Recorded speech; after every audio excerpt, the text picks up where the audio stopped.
뉴스타트 2부 시작합니다. 윤석열 대통령이 중앙아시아 3개국 순방 일정을 모두 소화하고 오늘 새벽 귀국했습니다. 의료계 총파업과 곧 다가올 거부권 정국, 또 북한과 러시아의 밀착 등 산적한 현안을 어떻게 풀어나갈지 주목됩니다. 권남기 기자입니다. 윤석열 대통령 부부가 공군 1호기에서 내립니다. 5박 7일간의 중앙아시아 3개국 순방 일정을 마치고 오늘 새벽 귀국했습니다. 투르크메니스탄과 카자흐스탄, 우즈베키스탄을 차례로 국빈 방문하며 각종 협정과 MOU를 통해 핵심 광물 공급을 비롯한 경제 협력을 제도화하는 데 무게를 뒀습니다. 자원 협력과 현지 개발을 주고받으며 사회 문화 교류까지 늘려가자는 K-실크로드 협력 구상도 중앙아시아 3국 모두의 지지를 받았습니다. 상호 보완적인 산업 구조를 보유한 최적의 파트너로서 경제 협력의 지평을 계속 넓혀 나가야 합니다. 순방 일정을 마친 윤 대통령 앞엔 그동안 쌓인 국내 현안이 놓여 있습니다. 귀국 직후인 오전부터 각종 사안을 보고받은 것으로 전해졌는데 특히 이틀 앞으로 다가온 의료계 총파업 관련 상황을 살필 것으로 보입니다. 원 구성을 둘러싼 여야 대치와 쟁점 법안 처리에 속도를 내는 야권 등 국회 상황도 점검 사안입니다. 민주당이 다음 달 초엔 최상병 특검법과 방송법 등을 처리하겠다고 나선 만큼 조만간 거부권 정국이 반복될 가능성이 크기 때문입니다. 대통령실에선 순방 기간에도 민주당 힘자랑은 거부권의 명분만 키우는 거란 말이 나올 정도로 현재로선 거부권 행사가 당연한 수순으로 여겨집니다.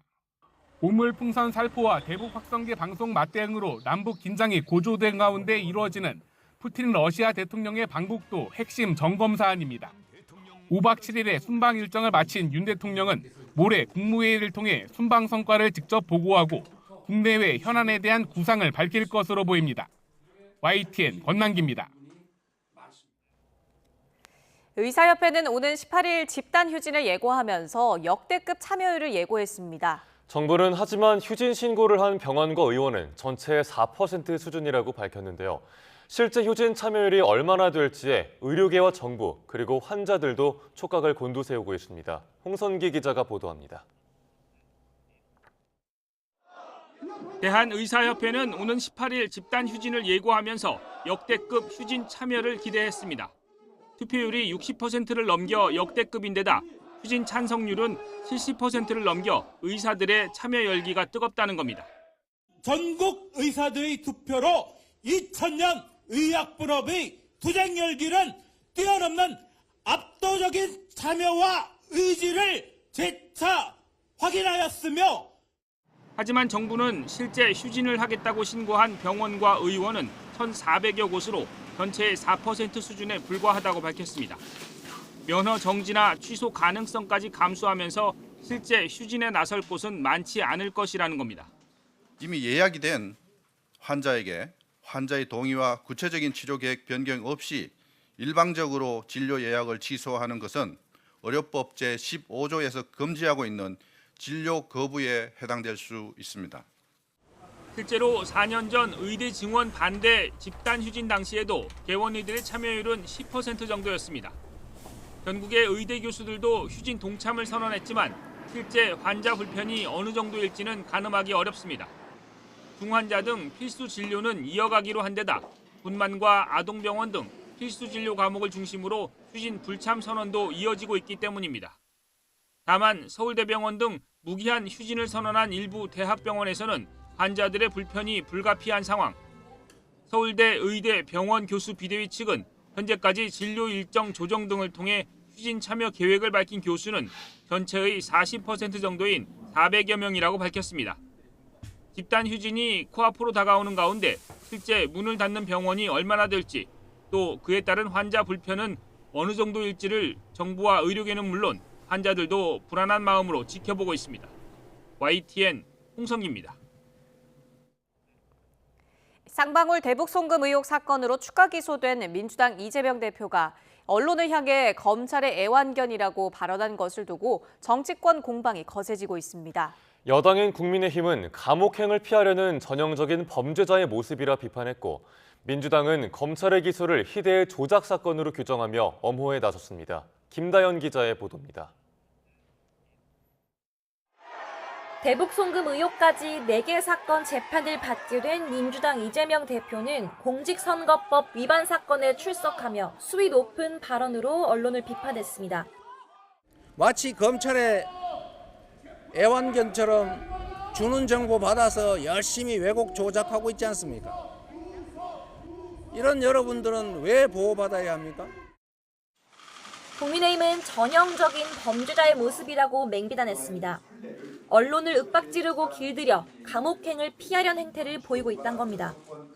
법치를 산산조각내고 언론을 길들이면서 권력을 동원해 감옥행을 피하려는 이재명 대표의 행태는 전형적인 범죄자의 모습으로 비칠 뿐입니다. 여권 차기 당권 주자로 꼽히는 유력 정치인들도 독재자의 예행 연습이냐, 귀를 의심했다, 조폭 같은 막말이다 등 날선 반응을 쏟아냈습니다. 민주당이 원구성을 단독으로 밀어붙이는 걸 놓고도 법제사법위원회를 틀어쥐고 검사 탄핵, 법원의 영장 발부권 제한을 주장하면서 이 대표 방탄을 위한 법치 파괴 공작을 벌이는 거라고 질타했습니다. 민주당은 오히려 언론 탄압은 윤석열 정권이 하고 있다며 여당의 비판은 말꼬리 잡기라고 반박했습니다. 그러면서 대북 송금 사건은 희대의 조작 수사고 역사의 오점으로 남을 거라고 거듭 주장하면서 이 대표를 엄호했습니다. 이재명 대표 한 사람을 죽이기 위해 증거를 왜곡하고 증언은 조작되었으며 소설에 가까운 이 혐의를 창작해 기소하고 있습니다. 동시에 윤석열 대통령의 검찰총장과 서울중앙지검장 시절 특수활동비와 업무추진비 불법 유용 의혹에 대한 국회 국정조사를 검토하겠다며 전선을 넓혔습니다. 원구성 대치로 여야 감정의 골이 깊어진 데다 이 대표 사법리스크 의혹을 둘러싼 공방까지 격해지면서 전국은 한치 앞을 내다볼 수 없는 상황으로 치닫고 있습니다. YTN 김다연입니다. 최근 휴전선을 따라 북한군이 담벼락으로 추정되는 구조물을 세우기 위해 기초공사를 벌이는 동향이 우리 군 감시망에 포착됐습니다. 남북을 가로막는 군사 철책에 더해 장벽 형태의 국경선까지 추가하려는 시도로도 보이는데요. 군 당국은 추가 분석이 필요한 단계라고 언급했습니다. 김대경 기자의 보도입니다. 우리 군 당국은 최근 북한군이 군사분계선 일대에서 동시다발적으로 기초공사를 벌이는 정황을 확인했다고 밝혔습니다. 군사분계선을 사이에 두고 비무장지대 북방한계선 안쪽으로 담벼락 형태의 구조물을 세우고 땅을 파는 움직임 등이 포착된 겁니다. 군 작업 인력과 차량, 중장비 등이 오갈 수 있는 이른바 전술도로도 주변에 들어선 것으로 파악됐습니다. 다만 군 관계자는 아직 공사 단계가 털을 닦는 수준에 머무르고 있어 북한이 실제 장벽을 건설하려는 것인지 아니면 철책 등을 보강하고 있는지는 좀 더 지켜봐야 한다고 전했습니다. 앞서 북한은 김정은 위원장이 지난해 민족과 통일을 부정하는 이른바 이국가론을 내세운 이후로 경의선과 동해선 육로에 지뢰를 매설하고 가로등을 철거하는 등 물리적 연결고리를 차단해왔습니다. 이를 두고 이달 말 예정된 당 중앙위 전원회의와 뒤이어 개최될 최고인민회의에서 헌법 개정과 국경선 논의 등을 염두에 둔 행위일 수 있다는 분석이 나옵니다. 지금 현재 북한이 취하고 있는 조치는 이런 최고인민회의에서 결정될 내용에 대해서 이렇게 어떤 의지를 보여주는 그런 행동이라고 볼 수 있는데 이것은 좀 더 두고 봐야 될 것으로 봅니다. 추가 도발이나 미 대선 등 향후 상황 변화를 염두에 두고 협상의 지렛대로 활용하려는 의도일 수 있다는 해석도 제기됩니다. 슬슬 긴장감을 올려가면서 미국 대선 때까지 거의 최대치를 찍을 가능성이 높다고 예측을 하고 있고요. 다음 단계의 도발을 위해서 준비를 해나가는 과정이다라고 볼 수 있을 겁니다. 군 당국은 북한군 활동을 면밀하게 추적 감시하고 있다고 밝혔습니다. 또 비무장 지대 안에서의 북한 활동이 정전협정에 위배되는지 살펴보고 있고 유엔 사령부와도 긴밀히 공조해 나가고 있다고 덧붙였습니다. YTN 김대겸입니다. 서울광장 앞에 세워졌던 이태원 참사 희생자들의 분향소가 오늘 이전합니다. 유가족들은 새로운 공간에서 추모를 이어가며 이태원 참사 특별법에 따른 진상규명을 도울 예정입니다. 김연아 기자가 보도합니다. 이태원 참사 희생자들의 유가족들이 시민들에게 보라색 풍선과 작은 선물 꾸러미를 건넵니다. 서울광장에 분향소를 차린 지 499일 만에 새로운 공간으로 떠나게 되면서 광장 분향소 앞 마지막 추모제를 준비하는 겁니다. 함께하고 있는 사람들이 있으니까 희망 잃지 마시고 건강하게 힘내시면 좋겠다는 기도했습니다. 서울광장 앞 분향소는 이제 시청 인근의 브림빌딩 1층 기억 소통의 공간으로 옮기게 됩니다. 새로운 공간은 조문이 아닌 이태원 참사 사건에 대한 기록과 희생자 추모를 위한 공간으로 구성됩니다.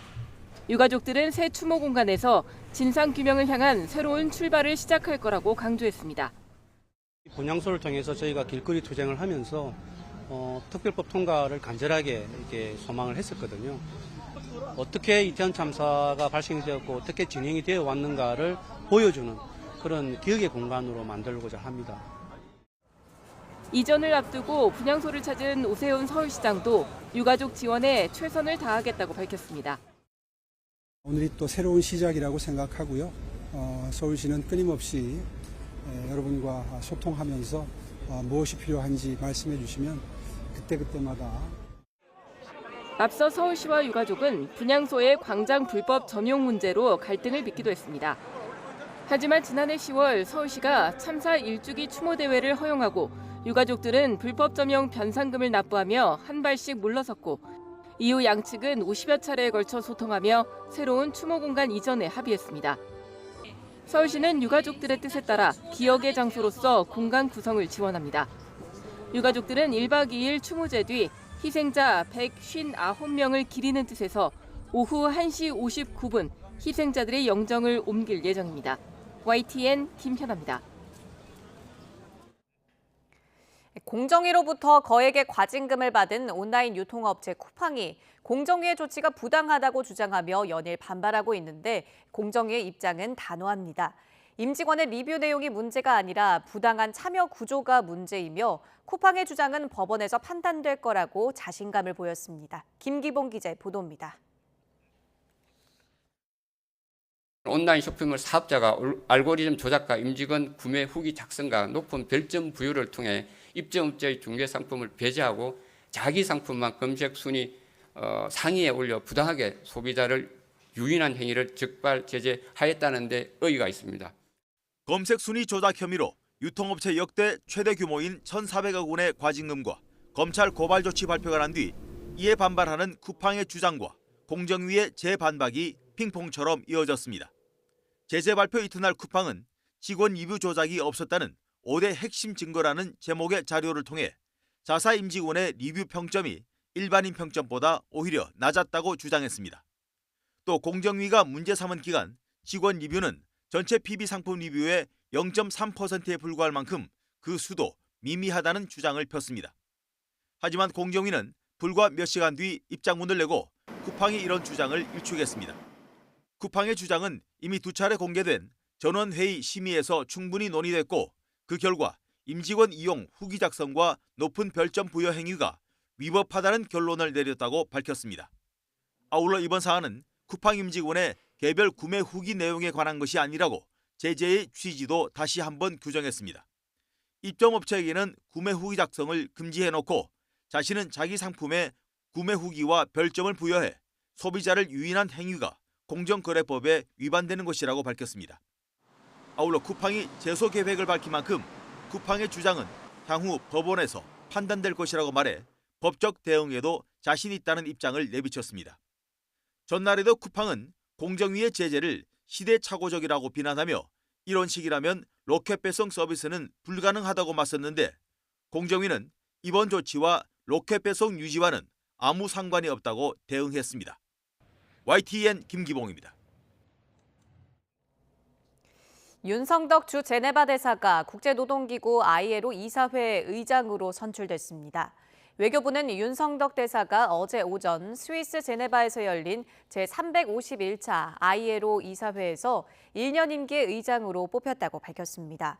한국이 ILO 이사회 의장직을 수임한 것은 지난 2003년 이후 21년 만입니다.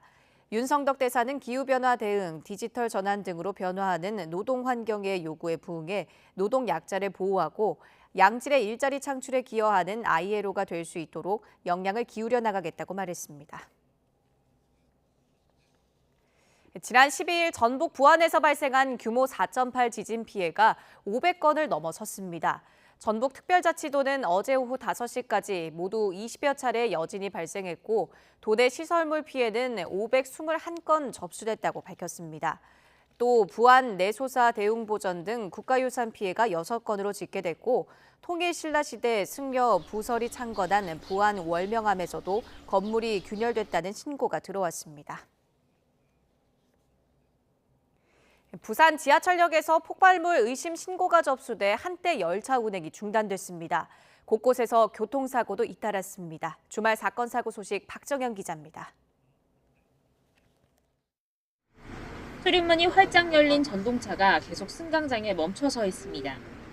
열차가 다시 출발하기만 기다리던 승객 몇몇은 결국 지쳐 역사 밖으로 떠나고 안에 남아있는 사람들도 어찌할 바를 모르는 모습입니다. 부산 지하철 2호선 군암역 승강기에 폭발물이 설치된 것으로 의심된다는 신고가 접수된 건 오후 2시 50분쯤. 이로 인해 군암역에선 한때 열차가 무정차 통과하면서 일부 승객들이 다른 교통편으로 갈아타는 등 큰 불편을 겪었습니다. 저희는 지금 30분 넘게 있다 나왔어요. 사람들 다들 짜증내죠. 정확히 얘기도 안 해주고 그러니까. 현장에 출동한 군부대와 경찰은 의심 물체를 수거했고 폭발물 여부를 조사하고 있습니다. 빠른 속도로 허공을 가르며 날아오는 모형 비행기 한 대. 이윽고 차들이 쌩쌩 달리는 도로 한복판에 곤두박질 칩니다. 간발의 차로 차들을 비껴가 크게 다친 사람은 없었습니다. 하지만 자칫 대형 사고로 이어질 뻔한 아찔한 순간에 현장 목격자들은 놀란 가슴을 쓸어내렸습니다. 충남 천안에선 50대 운전자가 몰던 승용차가 인도를 넘어 상가로 돌진했습니다. 사고로 보행자 1명이 다쳐 병원으로 옮겨졌고 인도 안전펜스 등이 부서졌습니다. 경찰은 운전 미숙으로 사고가 난 것으로 보고 사고 원인을 조사하고 있습니다. 서해안고속도로 서해대교에서는 차량 5대가 추돌하며 4명이 다쳤습니다.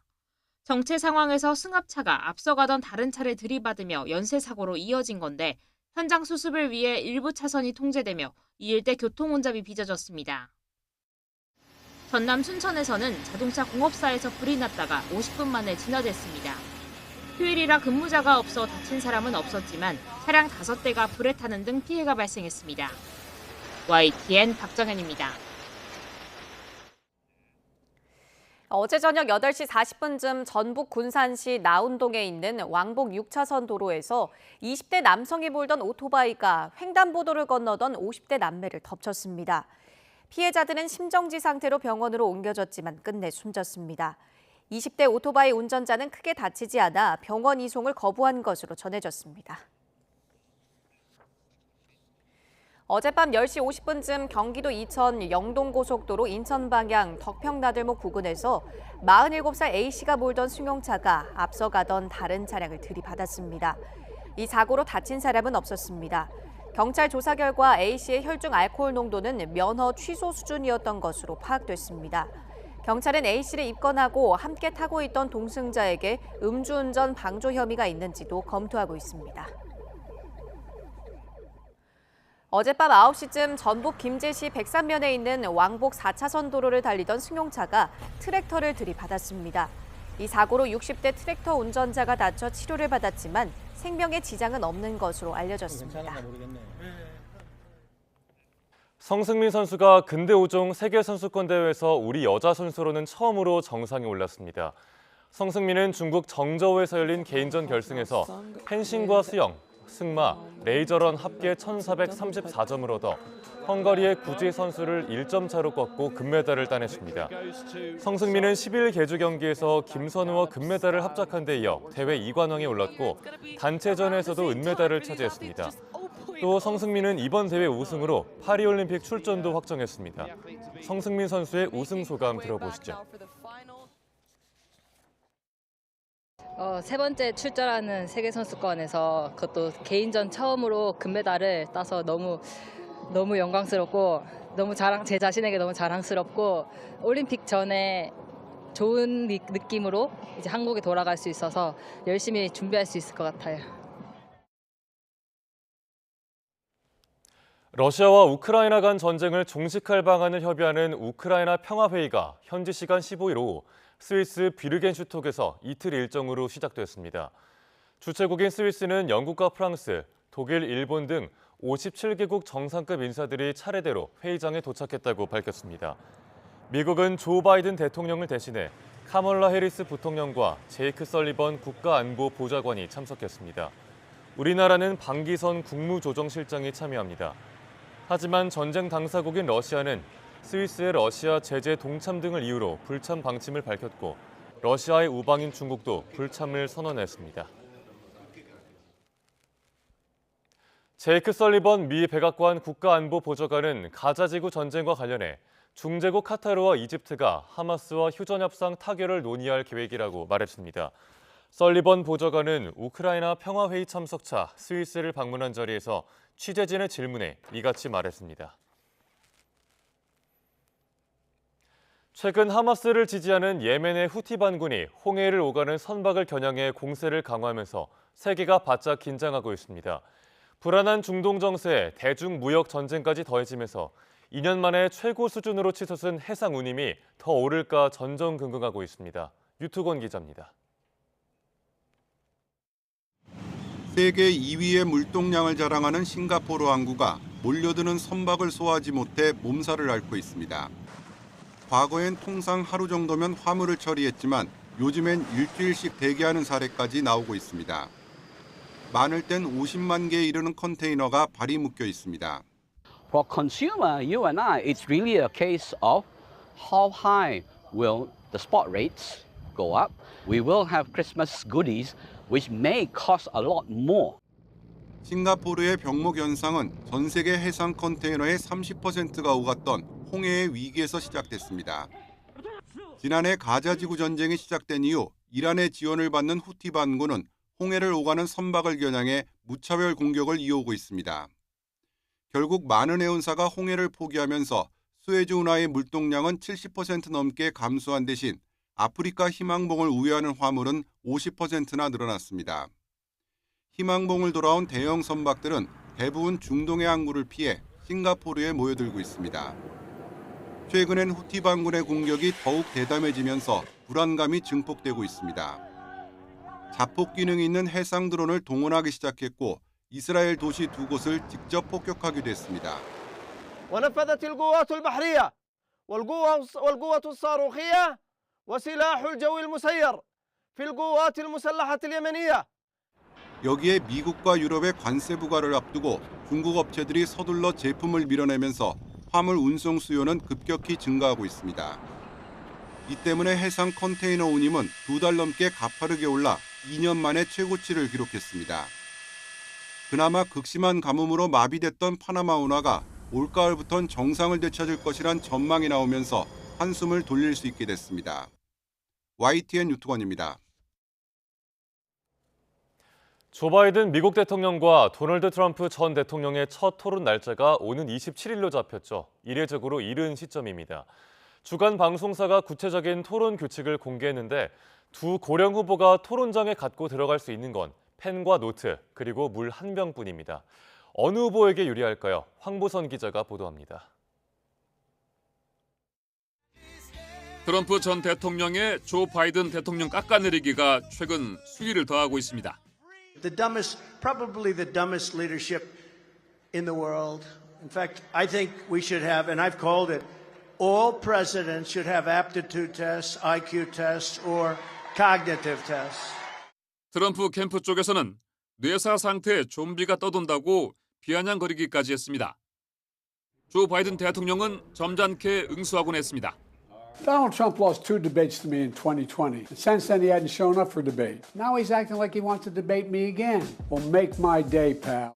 이렇게 두 전현직 대통령이 주고받던 설전은 오는 27일 한자리에서 제대로 벌어지게 됐는데 첫 TV 토론을 주관하는 CNN이 세부 규칙을 정했습니다.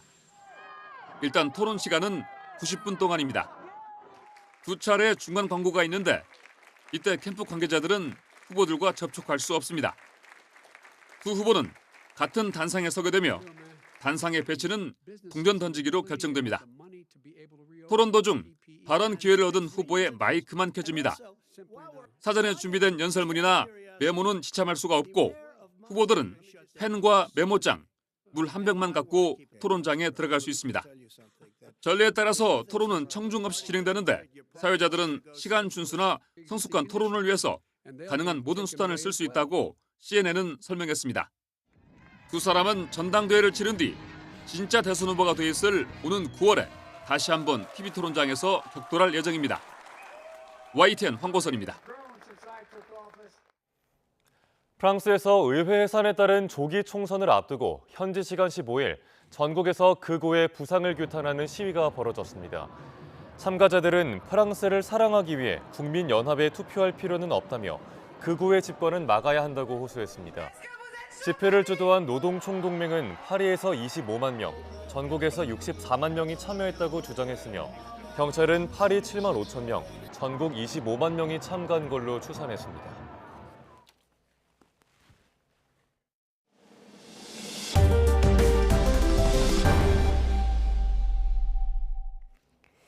경북 영천에 있는 대규모 돼지 농가에서 아프리카 돼지열병이 발생했습니다. 이번에 확진 판정을 받은 농가는 경북 영천시 화남면에 있는 2만 4천여 마리 규모 양돈장으로 해당 농가의 출하 돼지 위탁장이 충남 홍성을 포함해 수십 곳에 달하는 것으로 알려져서 추가 확산이 우려됩니다. 방역당국은 어젯밤 10시부터 48시간 동안 대구와 경북 지역의 모든 양동 농가와 관련 업종에 이동 중지 명령을 내렸습니다. 여름철에 접어들면서 도로변에 나무나 잡초가 무성해져 운전자의 시야를 가리는 경우가 있는데요. 사고 위험이 커지고 있는데 담당 자치단체는 예산 부족으로 제대로 손보기가 어렵다는 입장입니다. JCN 울산중앙방송 전동은 기자입니다. 도로변 담장의 모습은 어디 갔는지 식물들이 담장 너머로까지 길게 자라 있습니다. 차량 통행량이 많은 곳인데 길게 자란 식물이 도로 조행선까지 넘어올 정도입니다. 운전자들의 시야에도 방해가 됩니다. 제가 여기 자주 운전을 하는데 여름철 되니 풀이 많이 자라서 시야 방해도 많이 되고 차 긁힐까 봐 걱정도 많이 되네요. 특히 곡선 구간은 우거진 풀들로 전방 시야 확보가 어려워 사고 위험이 높습니다. 이렇게 길게 자란 나뭇가지와 잡초들은 제때 잘라줘야 하지만 그러질 못하고 있습니다. 문제는 예산입니다. 예산 부족으로 14km 길이의 방어진 순환도로를 제초할 충분한 인력을 투입시키기 어려운 겁니다. 동구 방어진 순환도로 제초 작업에 배정된 예산은 2천만 원. 도로 전 구간을 손보기엔 턱없이 부족합니다. 작년에랑 저희가 예산이 좀 비슷하긴 한데 전 구간에 돼가지고 작업하기 좀 어려움이 좀 예산이 적으니까 계약 금액 자체가 작지 않습니까? 인력은 업체 쪽에서 많이 사용을 못하는 거죠. 인력을 뭐 더 써달라 이런 거는 요구할 수는 없고.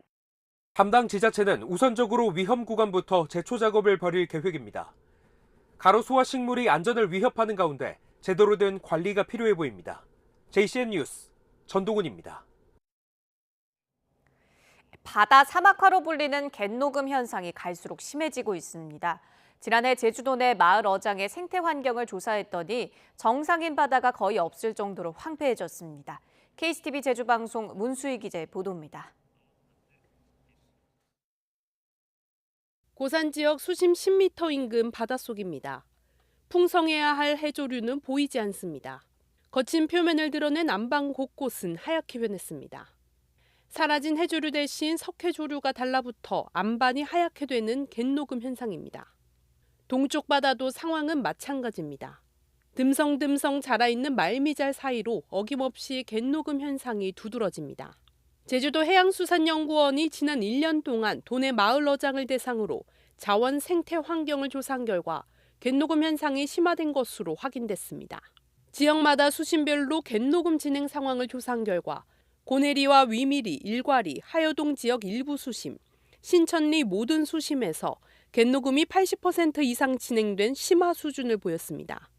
이 밖에 조사 지역 대부분 수심에서 40% 이상 갯녹음이 진행되고 있었는데 정상인 지역은 평대리 지역 4m 수심이 유일했습니다. 현재까지 갯녹음에 대한 원인은 여러 가지 추측만 나돌 뿐 명확히 규명되지 않고 있습니다. 해양수산연구원은 올해 처음으로 마을어장 주변으로 유입되는 농약이나 비료가 해양 수질과 해조류 생태계에 어떤 영향을 주는지 조사에 착수했습니다.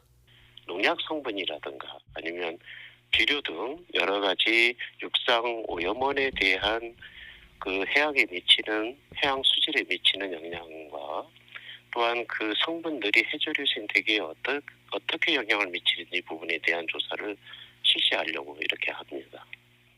바다 황폐화의 주범인 갯녹음 현상이 해녀들이 활동하는 수심 10m 해상을 중심으로 빠르게 확산하고 있는 가운데 원인 분석은 물론 어족 자원 보호를 위한 대책이 시급해지고 있습니다. KCTV 뉴스 문수입니다. 게임 업계에서는 슈퍼 계정이 논란입니다. 이 슈퍼 계정은 게임사가 오류나 반칙 행위를 감시하기 위해 만든 운용자 계정을 악용하는 것을 말하는데요. 그 계정을 이용해 어떤 일들이 벌어지는지 최강현 기자가 취재했습니다. 국내 게임 가운데 인기 상위권을 유지하고 있는 리니지 M입니다. 주인공이 각자 장비를 착용하고 사냥을 통해 강해지며 경쟁합니다. 그런데 지난 2017년 사다코라는 유저가 커츠의 검 12강에 성공했다는 공지가 나오면서 논란이 불거졌습니다.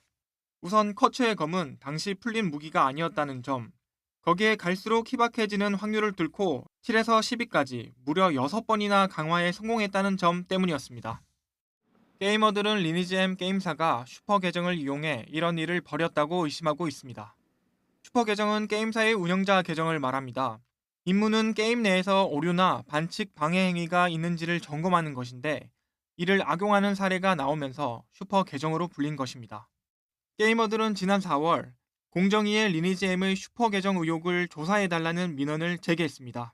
게임 내에서 슈퍼 계정을 운영하고 이러한 계정이 이용자 간 경쟁에 관여하는 걸 방치하거나 조장했다는 겁니다. 전자상거래법은 소비자를 기만적인 방법으로 유인한 행위를 금지하고 있기 때문에 올해 5월에는 다른 게임에서도 슈퍼 계정 의혹이 불거졌습니다. 강력한 장비로 무장한 채 게이머를 학살하는 악성 게이머가 등장한 것입니다. 알고 보니 그 정체는 게임사 내부 직원이었습니다. 게임사는 직원의 일탈로 벌어진 일이라며 사과문을 게시했습니다. 하지만 이 게임에서 3번이나 같은 사례가 발생하자 아이템 획득에 슈퍼 계정을 이용한 것 아니냐는 게이머들의 주장이 잇따랐습니다. 잇따른 슈퍼 계정 의혹은 게임 제작사에 대한 신뢰를 무너뜨립니다. 다른 분들은 취미였을 수도 있지만 저한테는 사실 저의 일이었거든요. 지금도 사실 아니라고 믿고 싶은데 게임의 기본은 공정한 경쟁입니다. 운영자 계정이 원래의 역할에 충실할 수 있도록 세심하게 관리하고 운영하는 게임사의 노력이 필요합니다.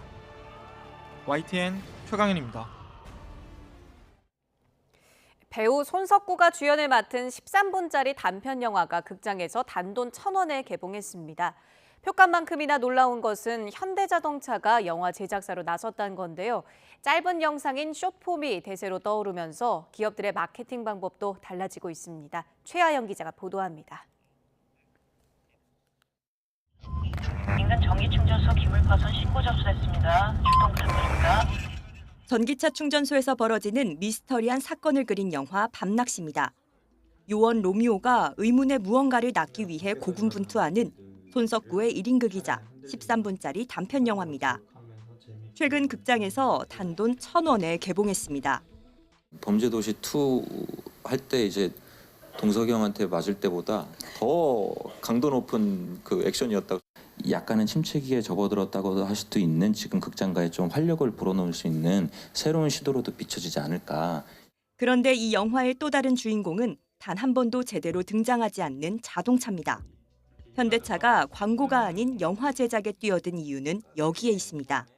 30초 광고가 3초 쇼츠로 이제 소비가 되는 시대이기 때문에 그렇다면 우리 브랜드를 우리 고객과 조금 더 다른 방식과 포맷으로 하려면 어떻게 할까? 사실 그 문제의식에서 이 기획을 하게 됐고요. 짧은 길이의 영상 콘텐츠 이른바 숏폼이 대세가 되면서 기업들이 소비자에게 접근하는 방식도 달라지고 있습니다. 삼성전자는 유행처럼 번진 춤추는 너구리로 숏폼 마케팅 효과를 톡톡히 봤습니다.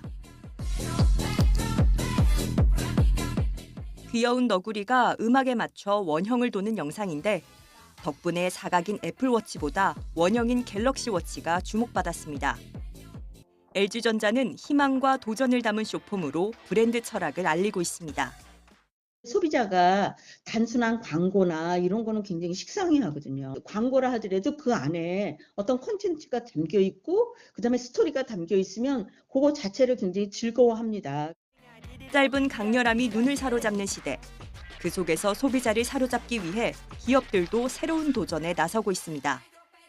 YTN 최아영입니다. 인공지능 기술이 발전하면서 영화계에도 새로운 바람을 일으키고 있습니다. 오는 7월에 열리는 부천 국제 판타스틱 영화제가 한국 영화제 가운데 최초로 AI 영화 경쟁 부문을 도입했습니다. 김성현 기자가 취재했습니다. 200살 넘게 장수한 호박 농장의 노부부. 어느 날 이들에게 저승사자가 찾아옵니다. 노부부는 저승사자를 호박죽으로 유혹해 물리치지만 이내 농가는 저주를 받고 맙니다.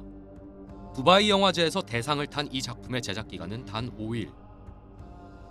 영화를 연출한 권한솔 감독은 모든 장면과 음악을 인공지능 AI로만 만들었습니다. 이처럼 AI를 활용해 제작된 영화 15편이 부천국제 판타스틱 영화제에 초청됐습니다. 짧은 단편을 찍는다 하더라도 배우를 캐스팅해야 되고 카메라 장비와 후반 작업과 뭐 여러 가지들을 생각을 하면 기본적인 제작비 없이 영화를 만들기 좀 어렵습니다. 그러나 생성형 AI 기술을 활용하게 되면 거의 비용을 들이지 않고도 AI의 활용은 제작 예산과 작업 시간을 크게 줄고 창작자에게는 더 많은 기회를 제공한다는 장점이 있습니다.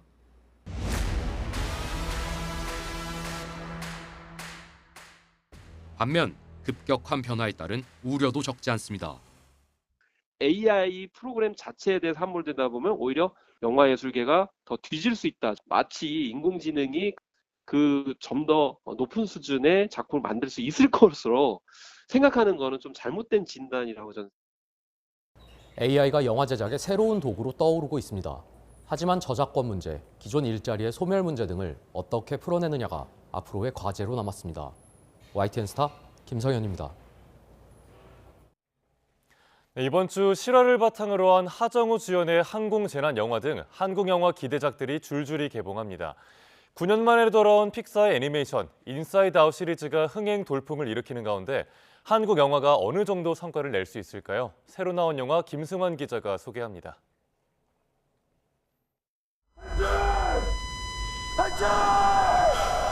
속초발 김포행 여객기가 홍천 상공에서 납치된 긴급 상황. 지금부터 이 비행기 이북 간다. 1971년 실화를 바탕으로 한 영화로 밀폐된 기내에서 테러범과 대치하며 벌어지는 일촉즉발의 사투가 손에 땀을 쥐게 합니다. 체험할 수 있는 영화의 성격이 굉장히 강한 작품이라고 생각이 듭니다. 특수관에서 이 영화를 보시면 아마도 굉장히 놀라운 경험을 하시지 않을까. 데뷔 이후 첫 악역을 맡은 여진구가 테러범을 맡아 기존의 바른 이미지와 다른 거친 모습을 선보입니다. 또 인간의 좀 어떠한 악함이나 또 강렬한 어떤 분노나 화를 한번 가감없이 표현해보고 싶다라는 생각이 어렸을 때부터 좀 있었고요. 우리 집에서 당장 가자! 알고 보면 마음이 핸섬한 두 남자, 핸섬 가이즈가 전원 생활을 꿈꾸며 이사 온 날에 악령이 깨어나며 벌어지는 이야기. 코미디에 공포를 더한 신선한 조합과 예측하기 어려운 전개로 흡입력을 높입니다. 몇 개의 장르가 이렇게 좀 혼재되어 있는 영화인데 그 경계를 뭐랄까 아주 쉽게 과감하게 넘어가요. 그 부분이 굉장히 매력적이었고. 얘들아, 공부가 인생의 전부는 아니야. 물론 전부는 아니겠지. 하지만 사교육 전쟁터 대치동을 배경으로 이집뿐 아니라 청춘들의 애환을 담은 로맨스를 다룹니다. 요즘 연극 무대에도 서며 다양한 도전을 하고 있는 원더걸스 출신 안소희가 원톱 주연으로 나섭니다. YTN 김승환입니다. 솔직해질 수 없어. 세계 최고 권위의 TV 축제인 제63회 몬테카를로 TV 축제가 모나코에서 막을 올렸습니다. 이번 축제에는 우리나라의 배우 이정재 씨가 참석해 스타워즈의 새로운 시리즈 에콜라이트를 소개합니다. 에콜라이트에서 이정재 씨는 강력한 포스를 지녔지만 마음이 따뜻한 제다이 마스터 소를 연기했습니다. 모나코 공국 군주 알베르 2세는 배우 모건 프리먼에게 크리스털 님프상을, 영국 여배우 시몬 애슐리에게 골든 님프상을 수여했습니다. 몬테카를로 TV 축제는 오는 18일까지 열립니다. 지난 12일 대중에게 공개된 푸바오의 야외 방사장에 관람객의 물건이 떨어져 한때 관람이 중단되는 소동이 벌어졌습니다.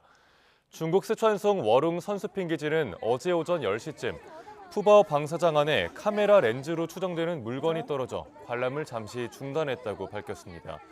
웨이보 등에 공개된 화면을 보면 야외 방사장을 돌던 푸바오가 울타리 아래 관람객이 떨어뜨린 물건을 입으로 씹는 장면이 포착됐습니다. 기지 측은 바로 야외 방사장 관람을 중단하고 푸바오를 내부로 데려가 관찰했다고 밝혔습니다. 이상이 없는 걸 확인한 뒤 푸바오는 다시 야외로 나왔고 현재 관람도 재개된 상태입니다.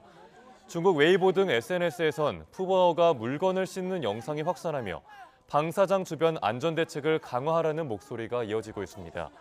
지난 4월 중국에 반환된 푸바오는 71일 만인 지난 12일 일반 대중에 공개된 이후 많은 관람객들이 몰리고 있습니다. 1960에서 70년대 추상미술의 파상 공세 속에서 착실하게 구상회화의 작품 세계를 지켜낸 한국 대표 작가들의 작품이 한자리에 모였습니다. 국립현대미술관에 이어진 릴레이 기증 덕분에 열리게 된 건데요. 김정아 기자가 전해드립니다. 어구를 정리하는 어촌 부부의 얼굴에 고된 하루가 묻어납니다. 잠시 일손을 놓은 엄마는 어린 아들을 살피고 남내 가득한 어촌 마을 노동의 현장에 시대의 희노애락, 생생한 감정이 녹아 있습니다. 달 항아리 옆에 자리를 잡은 멋쟁이 아가씨. 서구적인 이목구비의 빨간 원피스가 잘 어울립니다. 어디선가 본 듯한 눈에 익은 정물화. 마치 학교 사생대회 그림의 교본 같은 풍경화. 그 시절 그 미술이 반가운지 전시장에는 중장년층 관람객들이 많습니다.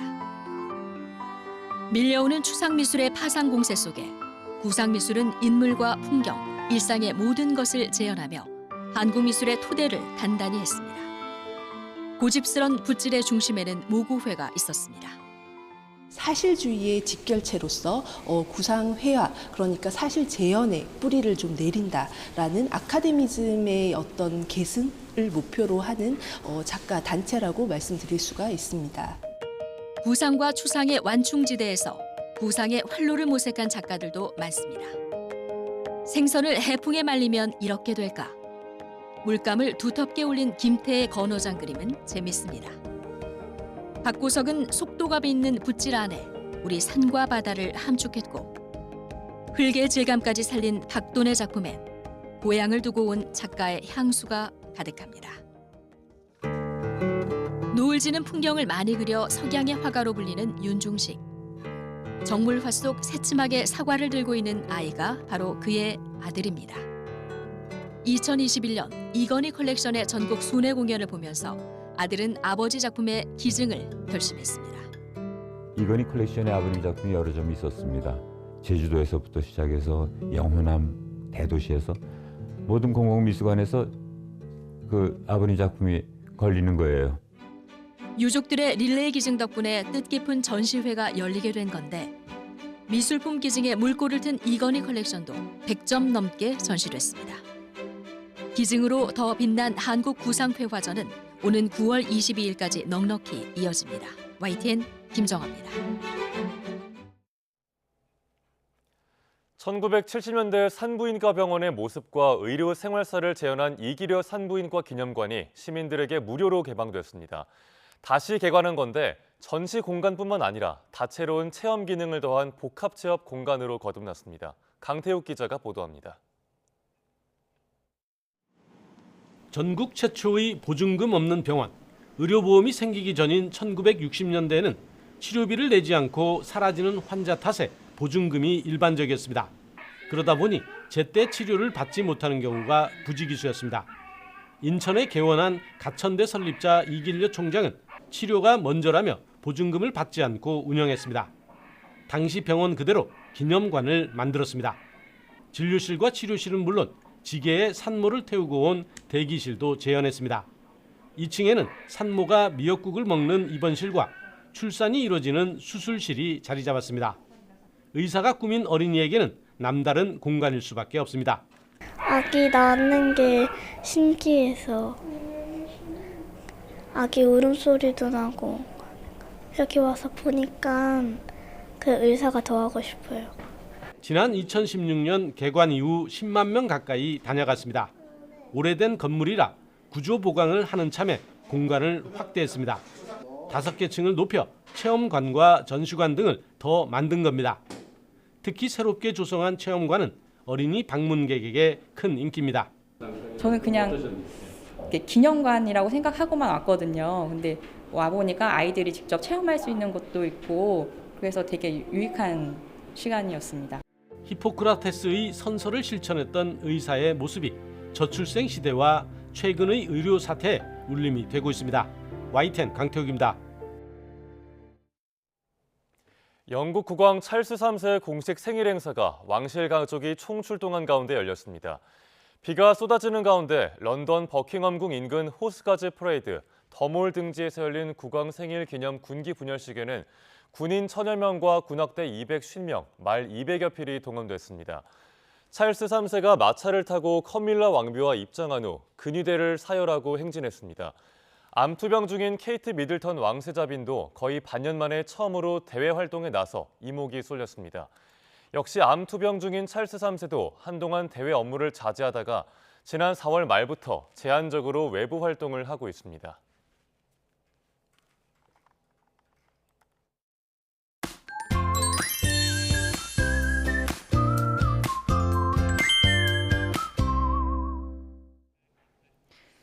어제는 비가 내려 더위가 주춤했습니다. 하지만 오늘은 다시 불볕더위가 찾아옵니다. 오늘 서울의 낮 기온이 30도, 내일은 31도로 앞으로 기온은 더 올라서 불볕더위가 기승을 부리겠습니다. 더위 대비 잘 해주시기 바랍니다.